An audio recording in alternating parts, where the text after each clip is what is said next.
A new controversial bill could change the way disciplinary matters are handled for city workers in Greensboro and Winston-Salem. House Bill 470, which just passed last week in the State House, proposes the establishment of civil service review boards, providing an extra layer of protection for workers who disagree with some of the disciplinary actions taken by their managers. While some see this as a positive step forward, others argue it could take away power from those who are best equipped to make difficult decisions. Today, Fox 8's Elijah Skipper spoke with lawmakers and city workers about how they feel about the new bill. I see so much potential with the city of Greensboro, and I want the city to continue to grow, but I want our workforce to be protected and to grow with the city. Bryce Carter has been working in the City of Greensboro's Streets Department for over a decade. The veteran city worker serves as vice president of the city's UE 150 Workers Union, and he's seen and heard it all when it comes to the city's current disciplinary system. It just leaves so much open for a worker not to have that chance to, to prove or have some witnesses or something to share that could really, work, move in their favor. In the past, that sometimes there have been terminations or certain procedures and things that have been fair to workers. Bryce is excited about a new bill that could potentially give workers like him an extra layer of protection. The bill, known as House Bill 470, would establish civil service review boards in Greensboro and Winston-Salem. Under the new system, workers can still be punished by their managers, but they'll have the right to appeal if they disagree. The Civil Service Review Board will have the final say. This will be a checks and balances on our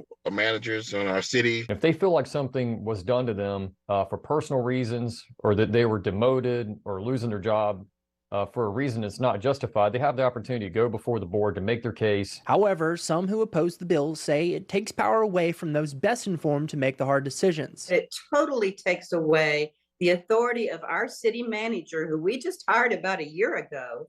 He is responsible for our entire employee personnel pool. If approved, the 5-person board will be able to overrule any decision made by the city's current appeals process, which is performed by the city manager. Greensboro City Councilwoman Mary Kay Abuzawader feels like the bill could complicate a process where sometimes disciplinary action needs to be taken quickly. If an officer, a police officer, had a use of excessive force, and it went through the channels in the police department and the police chief decides to fire them, that person, if they felt so moved, could go to the Civil Service Board and ask for an appeal.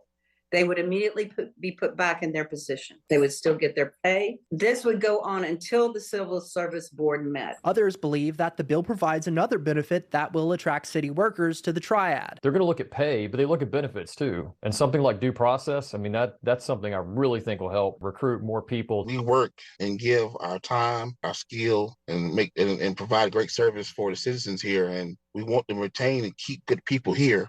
So I would think they would want to protect workers as much as possible. In Greensboro, Elijah Skipper, Fox 8 News. 5 cities across the state already have established civil service review boards, including the state's 2 largest cities, Raleigh and Charlotte. The bill has not passed the Senate.